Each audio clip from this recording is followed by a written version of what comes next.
قبل ما نبدأ يا صاحبي، لو عمرك تحت 18 ما تكملش الفيديو، ولازم تعرف ان الانمي او المانهو والمانجا كل ده تسلية لينا، واوعى عقلك يوهمك ان في حاجة من دي حقيقة. ما تنساش تصلي على سيدنا محمد صلى الله عليه وسلم، ولو اسلوبي في الملخصات عجبك ما تنساش تشترك في القناة. وعشان ما اطولش عليكم وحط لايك للفيديو، يلا بينا نبدأ حكايتنا.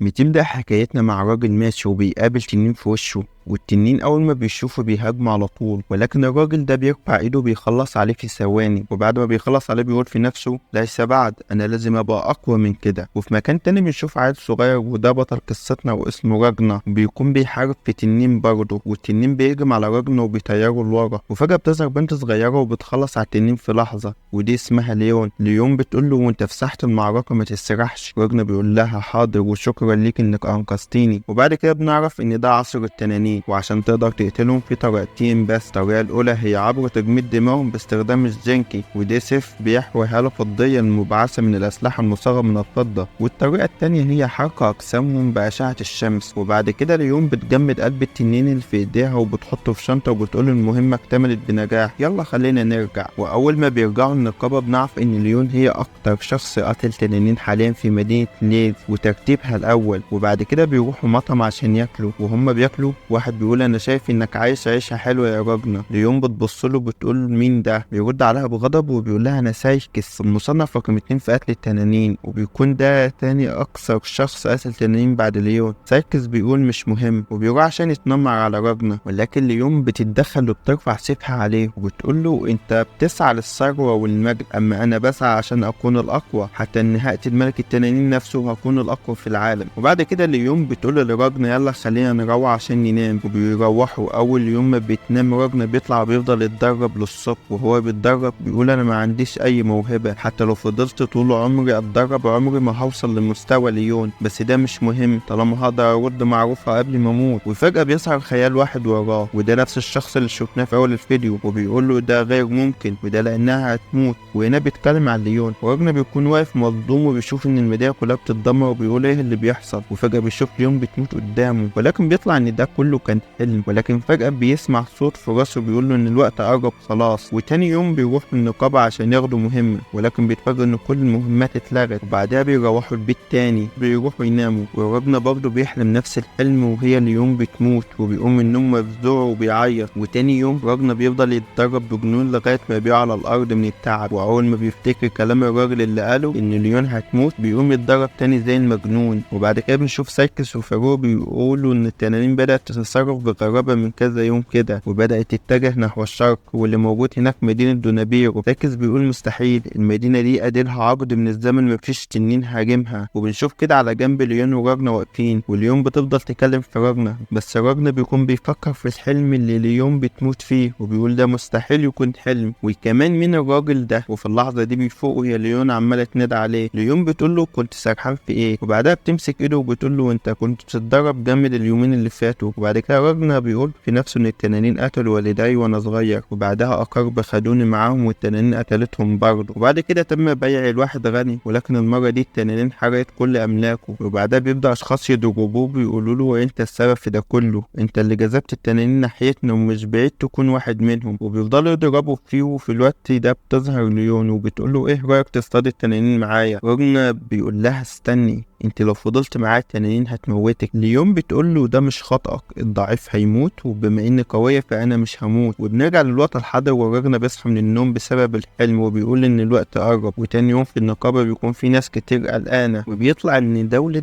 دونابيرو التنانين احتلتها، وليون ما بتكونش مصدقة ان دونابيرو دولة قوية لدرجة انهم مش محتاجين لصيادية تنانين. وليون بتبص لراجنا وبتقول له مالك؟ راجنا واقف مصدوم وبيقول لليون يلا نهرب بسرعة، ولسه ما خلصش كلامه وبيلاقوا المكان كله بيتهز. ليون بتطلع تشوف في ايه فبتلاقي المدينة مولعة. راجنا بيطلع وراها بيقول لها يلا نهرب بسرعة. ليون بتقول له ليه؟ راجنا بيقول لها عشان انت لو فضلت هنا هتموتي. بس ليون بتقول له ما تخافش لاني مش هموت، وبتسيبه وبتروح ناحية التنانين. وفي المدينة بنشوف الجنود عاجزين وبيموتوا بسهولة من التنانين، وفجأة بيشوفوا واحد طالع من قلب النار وبيقولوا له انت كويس، واول ما بيقرب منهم بيخلص عليهم في ثواني، وده بيكون تنين على شكل بشري. وفي اللحظة دي راجنا بيكون معدي من جنبيهم وبيروح عشان يشوف بيشوف فيه ايه. واول ما بيشوف الراجل ده بيفتكر الحلم اللي ليون بتموت فيه. وبنشوف سايكس واقف مصدوم وبيقول ازاي ملك التنانين هنا بيعمل ايه، احنا كده هنموت. وبيشوف راجنا هو بيهاجمه من ورا بيقول العبيط ده بيعمل ايه بس دلوقتي. وراجنا بيقول لو قدرت اقتله كده انا هنقذ ليون، ولكن السيف بيتكسر من غير ملك التنانين ما يحصل له خدش واحد حتى. وبيهجوم واحد بيطير راجنا لورا. ليون بتشوفه بتقول لسايكس ان راجنا لسه عايش، روح انقذه وانا هواجه ملك التنانين. وبتروح لملك التنانين وبتقول له انت ازاي تجرؤ انك تهاجم راجنا. وبنروح لراجنا وبنشوفه هو بيغرق. وراجنا بيقول في نفسه في اعماق الحلم ده بعد ليون ما ماتت بدأت رحلتي للانتقام، وهي اني اقتل كل التنانين الموجودة في العالم. وبعدها بيظهر له الراجل نفسه في وعيه وبيقول له انا هو انت من المستقبل. راجل المستقبل بيقول له انا مش هسامحك ابدا، انت بجلت فتاة صغيرة واستفدت من قوتها، لو كنت مهتم بيها فعلا كان لازم تبقى اقوى من اي حد في العالم عشان تقدر تحميها. انا دلوقتي اقوى واحد في العالم، اقدر اهزم ملوك التنانين لوحدي دلوقتي، واقدر احمي كل حاجة فقدتها، لكن لم يتبقى لدي شيء لاحميه. راجل الحالي بيزعق وبيقول له طيب اديني قوتك عشان اقدر احميها. راجل المستقبل بيقول له عارف هو ده اللي انا كنت بخطط له من البداية. وبيطلع سيف وبيطعنه بيه. وفي نفس الوقت بنشوف ليون وهي بتواجه ملك التنانين، ولكن بيكون اصابها تعب ومش قادرة تكمل. ملك التنانين بيقول لها انت عنيدة جدا. ليون بتقول له عشان انا عبقرية وانت كمان قوي جامد، هل يمكن ان انت تكون ملك التنانين؟ بيبص لها وبيقول لي انت قلت ايه دلوقتي؟ انت بتقارني سهلة زي بملك التنانين العظيم؟ بيقول لها انا اسمي جريمو وانا ترتيبي رقم 10 سلالة الجناح، وانا اضعف واحد في الفصيلة اللي بتسموها ملوك التنانين. وبيهاجمها وخلاص هيموتها، ولكن بيحس ان في حد بيهاجمه من ورا، بيتلفت بس ما بيلاقيش حد وبيقول في نفسه هو دوت. وبنروح لراجنا واللي بيكون خلص على التنانين اللي حواليه، واي تنين بيقابله بيقتله بسهولة.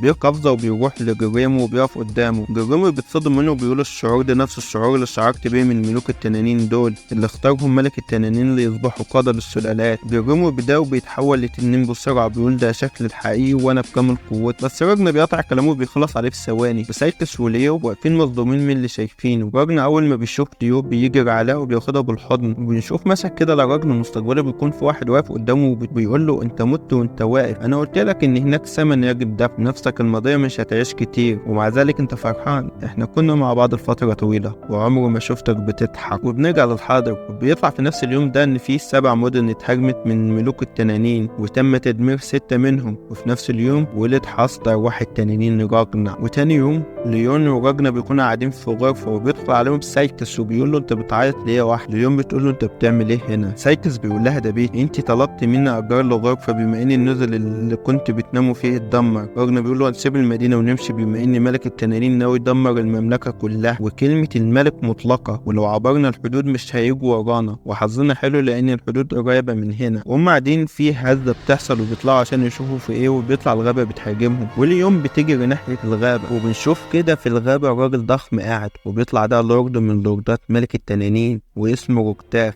وبيجي طباخ بيقول له هو متوتر ان الطعام بقى جاهز. ده بيدوق الاكل وبيعجبه، والشيف اول ما بيسمع كلامه بيرتاح، ولكن فجأة روكتاف بيقول له مع ان الطعام حلو بس مفيش احسن من طعم البشر. وبياكلوا الطباخ والخادمتين اللي معاه. وفي نفس الوقت ليون بتكون بتحارب المجسات اللي بتطلع من الغابة. وفجأة بنشوف ان المجسات مسكت راجنا وبتجري عليه عشان تنقذه، ولكن فجأة في مجسات كتير بتهاجم ليون بتكون خلاص على وشك انها تقتل ليون. لكن راجنا بيصحى اول ما بيشعر ان ليون في خطر وبيجمد كل المجسات. وروكتاف في الوقت ده بيكون لسه هياكل الخدمة التالتة، ولكن بيتصدم اول ما بيشعر بقوة كبيرة واللي هي قوة راجنا اول ما بيحس ان في حد قوي في الغابة بينطلق ناحيته، واليوم بتجري وراه وعمالة تنادي عليه، ولكن راجنا بيطنشها وبيكمل في طريقه. وراجنا بيكون متضايق جامد ان ليون كانت في خطر وهو نايم. وبيوصل للمكان اللي فيه روكتاف. روكتاف بيقول له وقف يا دي انت مكانك، المكان ده ملكية خاصة. ولكن راجنا بيهاجمه على طول وبيديله ضربة في وشه وبيطيره لاخر الغابة. وراجنا بيكلم نفسه وبيقول ان انا ملعون واي حد قريب مني التنانين هتقتله. انا عرفت ده كله من ساعة ما شفت المستقبل، والحل الوحيد عشان اقدر احمي الاشخاص اللي بحبهم هو اني اقتل كل التنانين الموجودة. وبتقطع تفكيره البنت الموجودة وبتقول له انت كويس. راجنا اول ما بيشوفها بيتفاجئ وبيقول لها انت بتعملي ايه هنا؟ البنت ما بتكونش فاهمة حاجة حاجة. راجنا بيقول لها انت وفرت عليا وقت كتير عشان كنت لسه هدور عليك، بيقول لها انا هقتل كل التنانين الموجودة وعاوزك تساعديني يا كروموزون. ولكن البنت بتقول له انا مش اسمي كروموزون. راجنا بيقول له انا عارف انت صبي عنده 14 سنة من قارة زراعية وده على الاقل خلفيتك، وده اللي قاله ذاتك المستقبلية ليا. بتقول له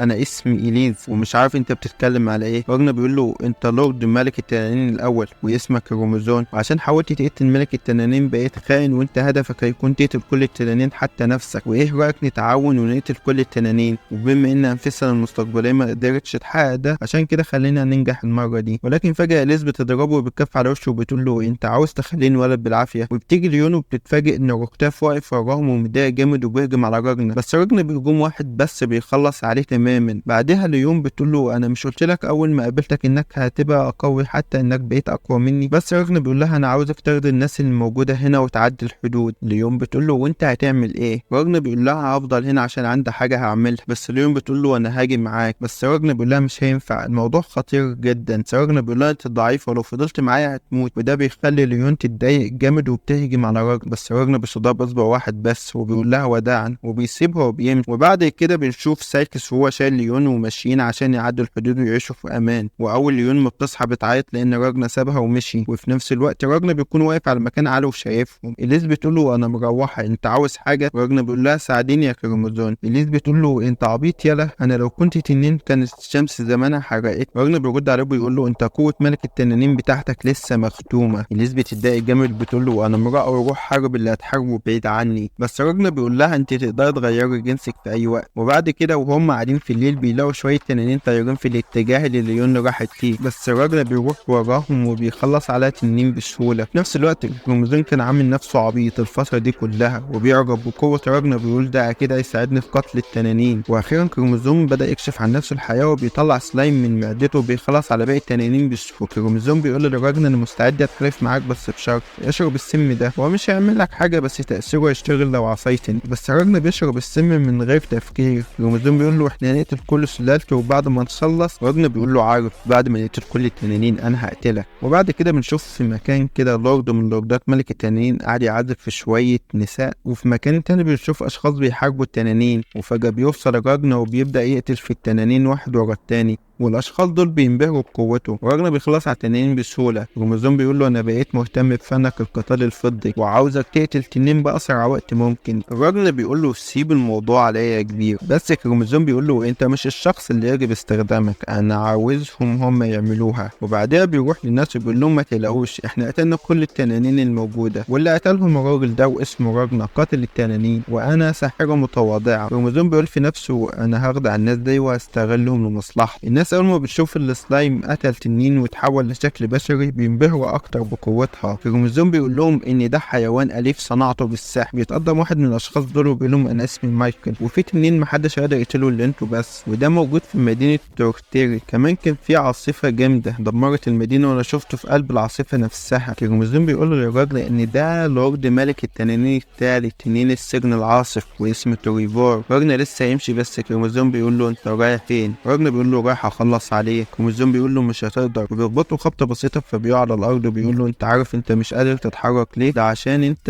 ازلت القيود العقليه بتاعتك وكل الياف العضلات في جسمك اتضررت اكتر من اللازم، وده لانك اتخطيت حدود قوتك وكمان مش هتقدر تتحرك ل3 ايام. بس ما تقلقش سيب الموضوع عليا انا، وزي ما قلت لك انا عاوز استخدمها. وبيقول للناس ان راجنا مصاب دلوقتي ومش قادر يتحرك. مايكل بيقول له مفيش حاجه نقدر نعملها، بس كروموزون بيقول له لا. مايكل بيقع على الارض وبيعيط وبيقول ازاي هنقدر نحارب تنين زي ده؟ كروموزون بيقول له الاشخاص اللي زيك مش هيقدروا يخدشوا لورد من لوردات ملك التنانين. مايكل بيقول له لو كانت عنده قوه زي قوتك هفضل احاربهم لاخر نفس. كروموزون بيضحك وبيقول له اخيرا فهمت اللي اقصده، ويكون ماسك سيف وبيقول له هي دي القوه اللي انت محتاجها، ده سيف قاتل التنانين وتقدر تقتل اي تنين بالسيف ده. وطبعا كلنا عارفين ليه. وتاني يوم كروموزون بياخدهم على مدينه متدمره وبيفتح غرفه بيكون فيها اسلحه متطوره. مايكل بيقول ازاي عملت كده؟ كروموزون بيقول له بالسحر طبعا، العالم. مايكل بيقول انا اول مره اشوف الاسلحه دي. كروموزوم بيقول لهم ان البنادق دي اقوى من الاسلحه اللي بتستخدموها في البلد دي 100 مره، وبعدها بيبدا يدربهم على استخدام الاسلحه. وراجنا بيتكلم مع كروموزوم وانه خايف على ليون. كروموزوم بيقول له ايه رايك نقبض عليها وعندي مكان مخفي افتحه وندعي عقار نخليها تنام لغايه ما نخلص على كل التنانين. بس راجنا بيتضايق وبيكون عاوز يضربه. كروموزوم بيضحك وبيقول له عضلاتك حلوه بس اياك تفكر تستخدمها ضدي. بيفضل يضرب فيه برجله، بس كروموزوم بيقول له ما تقلقش انا هروح اخلص على تنين العاصفه بنفسي عشان مش عاوز اخسر الجيش اللي يا دوبه جمعك. وفي الليل كروموزوم بيجمع الناس كلها وبيقول لهم النهارده هنقتل تنين العاصفه، والاشخاص دول بيتحمسوا جامد وبيركبوا العربيه وبينطلقوا ناحيه تنين العاصفه. بس تريفور بيقول ان الصبح خلاص هيطلع وانا لازم امشي بسرعه. بس كروموزوم بيستفز بيقول له احنا صيادين تنانين، يلا اهرب بسرعه قبل ما نصطادك. وده بيعصب تريفور جامد وبيبدا مايكل يضرب نار عليه، ولكن الطلقات ما بتخترقش الاثار حتى. بس كروموزوم بيقول للاثنين اللي راكبين في العربيه تحت دوركم جه، وبيبداوا يضربوا عليه والطلقات دي بتكون متزوده بالطاقه الفضيه بتاع راجنا. والطلقتين بس بيقدروا يجمدوا الاعصار من تحت وبيستمروا كلهم في اطلاق النار عليه. وتريفور بيبدا يتعصب جامد واخيرا بيقدروا يخرجوه من الاحصار، والسلايم بيبلعه على طول والشيء من الجنود بيخترقوا قلبه بالرمل. وتريفور بيكون متوتر لانه مش عارف يجمع قوته. في الوقت ده الشمس تبدا تطلع وبتبدا تحرق تريفور، بس تريفور بيقدر يفلت من النوم ولسه بيحاول يطلع الروح من جسمه، بس كروموزوم بيدوسوا بالعربيه وبيخلصوا عليه. ومايكل واصدقائه بيقطعوا راسه وبيفضلوا يضربوه بالنار. وبنشوف كروموزوم في الشاحنه بيقول لراجنا ان تريفور لو كان اتحول لتنين كان هيقدر يصنع 8 اعاصير، وكانت خطتها هتفشل طبعا. وبعد ما بيقتلوا تريفور بيدوا لاهل المدينه اكل واسلحه وشاحنات، وبعد كده كروموزوم بيخليهم ينسوا انه كان موجود اصلا وبينسب كل الفضل لراجنا. وبعد الناس اللي تمشي كروموزوم بيطلع راديو وبيسمع ان في هجوم من تنانين على مدينه قريبه من الحدود. كروموزوم بيقول لراجنا ايه رايك في الكلام ده؟ راجنا بيقول له ان ده فخ مش اكتر. وبيكون في التسجيل ده انه كل الناس لازم تتوجه للعاصمه. وبنرجع شويه بالزمن لورا بنشوف من 5 ايام فاتوا بنشوف ملك الدوله قاعد وبيقول له ايه اللي خلى التنانين تهاجم دلوقتي. فجاه بتظهر له واحده بتقول له ان انا الدراع اليمنى لملك التنانين. الملك ما بيكونش عارف هي دخلت ازاي لان في حاجز شمس على العاصمه. البنت بتقول له ما تقلقش الحاجز لسه شغال زي ما هو، بس انا قويه شويه وبتحمل حراره الشمس. الملك بيقول لها ايه اللي خلاكي تيجي عشان تشوفيني؟ البنت بتقول له جيت عشان اعتذر عشان واحد من اتباعي دمر مدينه واللي هي مدينه دونابيرو اللي اتذكرت في اول الفيديو.